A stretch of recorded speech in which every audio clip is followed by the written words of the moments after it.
सुभद्रा योजन राज्य सरकार 10,000 कोटी टंका व्ययबराद करिसेंती।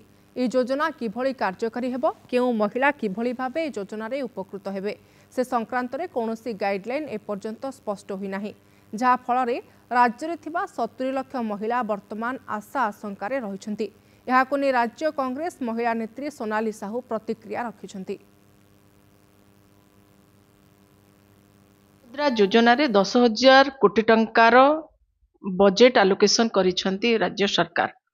आपणकर मने थिबो निर्वाचन पूर्वरु तांकर केंद्रीय नेता राज्य नेता चारिआडे जेते सभा समिति हला चारिआडे बुली बुली के कहिले जे सुभद्रा योजना रे महिला माननको 50,000 टंका से देबे।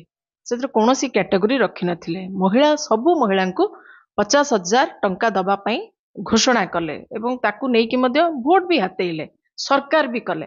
किंतु दुर्भाग्यर कथा जिते बजेट आसिला जे 10,000 कोटी टंकार बजेट आलोकेशन हला सेते बेले सरकारंकर हीन मानसिकता ओडिया महिलांक प्रति जो हीन मानसिकता अछि एवं तांको जो प्रतारणा करिसेंती ता तो स्पष्ट हो गला।